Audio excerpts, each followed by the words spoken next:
कल के वीडियो में आप सभी ने देखा था कि हाइट एंड डिस्टेंस से क्वेश्चंस हमने दो बताया था। 9.1 एक्सरसाइज एनसीईआरटी बुक से मैं बता रहा था। अब इसमें से हम तीसरे क्वेश्चन को देख रहे हैं। तीसरे नंबर क्वेश्चन को जरा देखिएगा, समझिएगा। इसमें बताया गया है कि एक ठेकेदार बच्चों को खेलने के लिए पार्क में 2 फिसलन पट्टी बनाता है। फिसलन पट्टी क्या होता है? फिसलन पट्टी जो देखे होंगे, एक स्लीपर ऐसे करके लगा हुआ होता है इस तरीके से, और इस पर बच्चे बैठते हैं और सरक करके नीचे आ जाते हैं।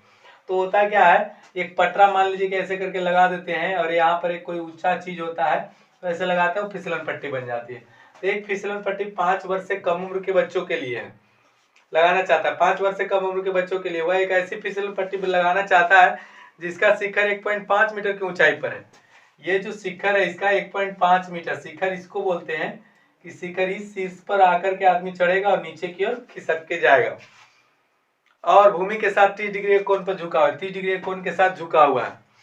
जबकि इससे अधिक उम्र के बच्चों के लिए 3 मीटर ऊंचा है। अब मान लीजिए कि 5 वर्ष के लिए ये है, 5 से कम वाले के लिए। अब 5 से ज्यादा उम्र के जो बच्चे होंगे उनका थोड़ा सा हाइट ज्यादा रहेगा। तो चलिए, ये जो है 3 मीटर की ऊंचाई है, जो कि 5 वर्ष से ऊपर के बच्चों के लिए ये बनाया गया है। तो हाइट इसका 3 मीटर का है, ठीक है।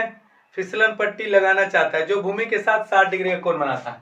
ये भूमि के साथ कितने डिग्री का कोण बनाता है? 60 डिग्री का कोण बनाता है। अब आप समझ सकते हैं कि भूमि के साथ 60 डिग्री का कोण बन रहा है और इसमें 30 डिग्री का कोण बन रहा है। यहाँ 1.5 है, 1.5 मीटर, यहाँ 3 मीटर, सीधे दुगना का दिख रहा है डिफरेंस, ठीक है। प्रत्येक स्थिति में फिसलन पट्टी की लंबाई ज्ञात करना है। कह रहा है कि इसकी साइज क्या है, ए वाला, अगर हम इसका नाम दूं ABC और इसका नाम दूं PQR, तो फिर आपसे पूछा क्या जा रहा है कि what is the length of AC, चूंकि इसका लेंथ AC है और एक का नाम क्या है, PR है, का नाम है PR है। ओके, तो ये दो लेंथ हमें ज्ञात कर लेनी है। देखिए, हमने कल भी बताया था कि हाइट एंड डिस्टेंस में जब आप ध्यान करोगे, बनाने लगोगे, तो बस 2 ही पॉइंट को आपको नोटिस करना है, दिया क्या है और निकालना क्या है। तो दिया हमको ये है, निकालना ई है। ई क्या है, तो थीटा के सामने का है, तो ये क्या हुआ, लंब हुआ, और ये क्या हुआ, कर्ण हुआ। ओके, तो ये हो गया लंब और ये हुआ कर्ण। अब इसमें देखेंगे तो इसके सामने क्या है, लंब, तो ये दिया हुआ है और निकालना ये है, तो ये क्या है, कर्ण ही है। चलिए, तो अब हम करेंगे क्या, बस सिंपल काम करना है। ये लंब हुआ, ये कर्ण हुआ, तो लंब बटा कर्ण किसके साथ होता है, साइन 30 डिग्री। तो हम लिखेंगे क्या कि साइन 30 डिग्री बराबर क्या हो जाएगा, ये AB बटा AC, बटा AC। अब चलिए, तो साइन 30 का वैल्यू क्या होता है जी, 1/2। थीटा का वैल्यू आपको पूरा चार्ट याद रखना है बस। उसके लिए भी मैंने एक पहले से ही टेबल बना करके रख दिया है वीडियो में, आप जा करके देख सकते हैं कि थीटा वैल्यू आप कैसे याद करें ट्रिग्नोमेट्री का, आप देख सकते हो जा करके। AB क्या है, तो AB का लेंथ देख सकते हैं, यहाँ पर AB कितना 1.5 है, 1.5 यहाँ पर मैं लिख दिया। और AC का लेंथ पता नहीं, AC तो हमें निकालना है। क्रॉस गुना करिए तो 1.5 दूनी 3 हो गया, AC गुने 1 पे AC का AC बराबर कितना हो गया, 3। तो 3 मीटर हो गया। दैट मीन्स की जो ये फिसलन पट्टी है जिस पर बच्चे फिसलते हैं, सरकते हैं, देखे होंगे स्कूलों में, कॉलेजों में लगा रहता है या पार्क में लगा रहता है, वैसे उस फिसलन पट्टी की लंबाई इसमें कितनी है, 3 मीटर आ गई। तो एक तो हमने आंसर कर लिया। अब दूसरे ट्रेंगल में चलिए, PQR में, किस में हम चले गए, ट्रेंगल ABC में चल करके हमने बना लिया। अब किस ट्रेंगल में चलना है, तो ट्रेंगल PQR में, किसमें, PQR में, ट्रेंगल PQR है। तो ट्रेंगल PQR यहाँ पर थीटा के सामने क्या है, लंब है, अरे क्या है, कर्ण, लंब बटा कर्ण, लंब बटा कर्ण, साइन थीटा, साइन 60 डिग्री। क्या लिखना है भाई, साइन 60 डिग्री। साइन 60 डिग्री बराबर क्या लिखोगे, 3 बटा में अब PR, 3 बटा में PR। साइन 60 का वैल्यू हो गया √3 बटा में 2, और यहाँ 3 का 3, PR का PR, सही है। अब क्रॉसली गुना कर दो भाई, तो √3 PR बराबर 3 दूनी के 6, तो PR बराबर क्या हो गया, 6 बटा में √3। अब √3 से अप साइड गुना, √3 से डाउन साइड गुना, क्या हो गया, 6√3 बटा में 3, 3 दूनी का कितना हो गया 6, कितना हो गया 2√3। तो PR बराबर कितना हो गया 2√3, तो 2√3 ये आ गया। तो हमने दोनों फिसलन पट्टी की लंबाइयां ज्ञात कर लिया है। तो आप तीसरा नंबर क्वेश्चन को अभी आपने देखा है, जस्ट हम चौथा नंबर क्वेश्चन को बताने वाले हैं। वीडियो को अंत तक देखिएगा, आज मैं 3 से 4 कम से कम क्वेश्चन को बताने वाला हूं। हाइट एंड डिस्टेंस आपको बहुत इजी सरल लगने लग जाएगा जब आप सभी बिंदुओं को देखेंगे, समझेंगे। और यदि किसी तरह का कोई प्रॉब्लम हो रहा है, दिक्कत हो रहा है, तो बोलिए यस मुझे दिक्कत है, कमेंट बॉक्स में डालिए, क्वेश्चन नंबर डाल दीजिए 9.8 लिख करके, मैं उसे फिर से आपको बता दूंगा। जी हाँ, क्वेश्चन नंबर अब हम देखने वाले हैं क्वेश्चन नंबर 4। जैसा कि आपके स्क्रीन पर दिख रहा है क्वेश्चन को देखिएगा ध्यान से। भूमि के एक बिंदु से मीनार के पाद, मीनार क्या है, मीनार ऐसे खींच लो, ठीक है। अब मीनार के पाद बिंदु मतलब निचला बिंदु, जहां पर जमीन पर उसका एक बिंदु टिका हुआ है, सपोज ये, तो ये जो है पाद बिंदु है, क्या है, पाद बिंदु है, सही है। पाद बिंदु का मतलब क्या होता है निचला बिंदु जो आधार है। बिंदु से 30 मीटर की दूरी पर, यहां से 30 मीटर की दूरी इधर की ओर मान लीजिए, तो 30 मीटर की दूरी पर एक बिंदु बी मान लेते हैं। तो इस बिंदु पर मीनार के शिखर का उन्नयन कोण 30 डिग्री है। इस शिखर का उन्नयन कोण कितना डिग्री का है, तो 30 डिग्री का उन्नयन कोण है। ओके, मीनार की ऊंचाई ज्ञात करें, ए वाला जो है इसका ऊंचाई ज्ञात करना है। अब सोच करके देखो भाई, हमको दिया ये निकालना ही है, दिया ये निकालना ही है। क्वेश्चन नंबर 4 है 9.1 एक्सरसाइज। अगेन मैं बता रहा हूं, एकदम सरल है क्वेश्चन, एनसीईआरटी से हो या भारतीय वन से हो या स्टूडेंट फ्रेंड से हो, कोई फर्क नहीं पड़ता, सब एक ही है बॉस। बस खाली चित्र बनाना सीख जाओ, चित्र जब बनाने आ जाएगा तो कोई भी क्वेश्चन आपको विचित्र नहीं लगेगा, सब के सब क्वेश्चन आसान लगेंगे। तो नेक्स्ट क्वेश्चन हम ये देखने वाले हैं, मीनार की ऊंचाई ज्ञात करना है। सोच करके देखिए, ये आपका आधार दिया, वही क्या है, ऊंचाई दिया हुआ है।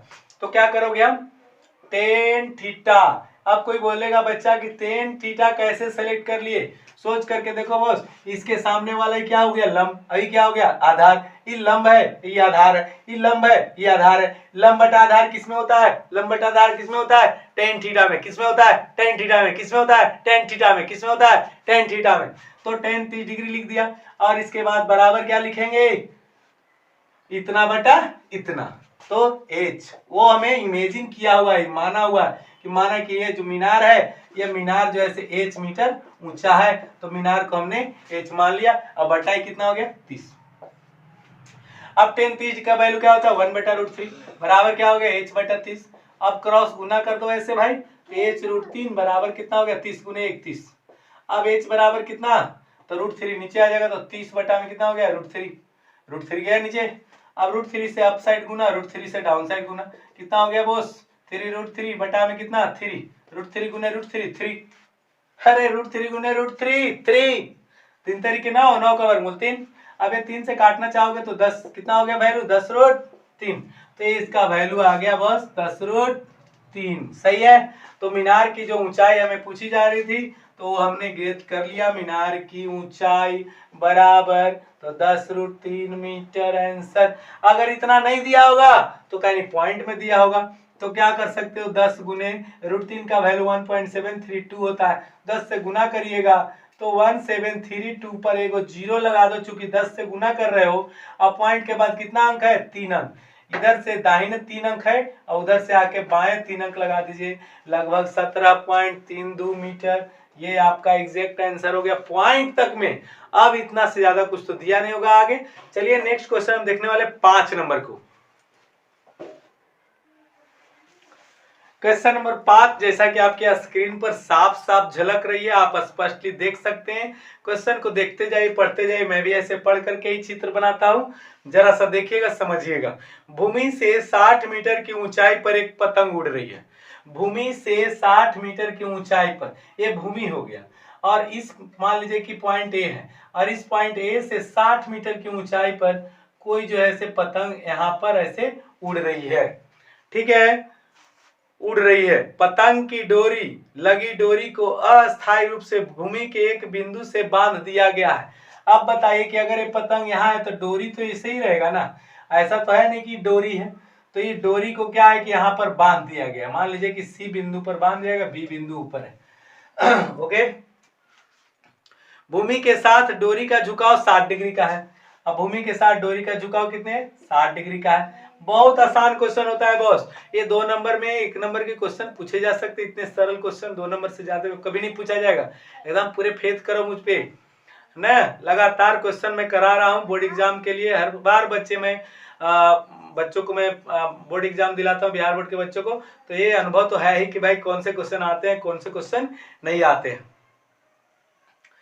अच्छा, क्या है, भूमि के साथ 60 डिग्री, या मानकर कि डोरी में कोई ढील नहीं है। हाँ, ये बात ऐसा नहीं है कि पतंग उड़ती है तो सीधा ही डोरी रहता है, इसमें ढील अवश्य होता है, लेकिन अगर बाय द वे मान लो कि अगर ढील तुम मान भी लियो तो इसको कोई मैथ नहीं है जो इसको फाइंड आउट करेगा। इतना ऐसे ऐसे करके जिगजैग होता है कि उसको कैलकुलेट करना मुश्किल होता है। तो हम एग्जैक्टली नहीं सही, परंतु लगभग का लेंथ तो पता कर सकते हैं ना। तो इसीलिए क्या किया जाता है कि क्वेश्चन में ही ऐड कर देता है कि मान लेना है कि कोई डोरी में ढील नहीं है। कारण है कि डोरी में ढील अगर है भी तो उसको हम कैलकुलेशन नहीं कर पाएंगे, क्योंकि वह आसमान की बात है, आकाश की बात है, तो उतना हम कैलकुलेशन नहीं करते। एक मान्यता के हिसाब से हम मान ही लेते हैं कि डोरी जितना लंबा है उतना ही मान लीजिए कि वो सीधा ही है। ठीक है, अब पूछता है कि डोरी की लंबाई ज्ञात करो। हाँ, इसका लंबाई पूछा ना, जो कि यही डोरी है। अब सोच करके देखिए, ये डोरी है कि ये डोरी है, ये डोरी ऐसे हो ही नहीं सकता। हाँ, ऐसा कब होगा, जब हाइड्रोजन बम, हाइड्रोजन भरा हुआ जो नहीं होता है बैलून, उसमें धागा भरोगे तो ऊपर की ओर सीधे चल जाएगा, वो अलग चीज है, क्योंकि हवा से हल्का होता है, ऊपर की ओर सीधे सीधे चला जाता है। लेकिन पतंग में बात वो नहीं है, वो हवा के दबाव से ऊपर की ओर भागता है, हवा जितना प्रेशर मारता है वो तिरछे तिरछे भागता है, और उसका डोर पकड़े हुए व्यक्ति उस पतंग के साथ सीधे तिरछे होता है, और ये हाइट है नीचे से। चलिए, तो दिया हुआ ए है जो कि एक पतंग की ऊंचाई जमीन के ए बिंदु से कितना ऊंचाई पर पतंग उड़ रही है उसको बता रहा है। अब ऐसे डोरी है जो किसी बिंदु के साथ बंधा हुआ फिक्स रूप से है। तो दिया ए है, निकालना ए है। थीटा के सामने का ही कौन है, अतिभुजा है, तो ये लंब है, ये लंब है, तो ये लंब है, तो ये क्या है, कर्ण है। क्लियर है, कर्ण है। तो लंब और कर्ण का रिलेशन किस में होता है, मात्र साइन थीटा में। तो साइन थीटा बराबर साइन 60 डिग्री बराबर ना, जो थीटा दिया रहेगा, साइन 60 डिग्री बराबर क्या लिखेगा, तो ये 60 बटा में क्या लिख देना, डोरी। तो 60 बटा में क्या लिख देना है, ये डोरी क्या है, BC। ओके, अब साइन 60 का वैल्यू क्या होता है बॉस, √3/2, और 60 बटा में क्या हो गया, BC। अब क्रॉसली ऐसे गुना कर दो तो क्या हो जाएगा, BC √3 बराबर हो गया 120। अब BC बराबर क्या हो जाएगा, तो 120 बटा में √3। अब √3 से अप साइड गुना, √3 से डाउन साइड गुना, तो ऊपर हो गया 120 √3 और नीचे हो गया √3 गुने √3 3।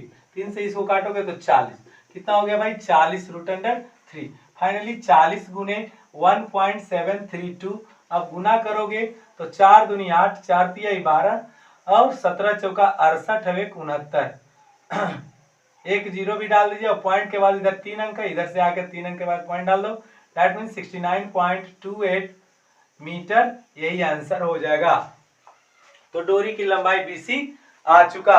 अब हम क्वेश्चन नंबर जा रहे हैं 6 नंबर बताने वाले हैं आपको, जरा सा ध्यान से देखिएगा क्वेश्चन नंबर 6 को, वीडियो के अंत तक देखने का प्रयास करिए, यही लास्ट क्वेश्चन है आपके लिए।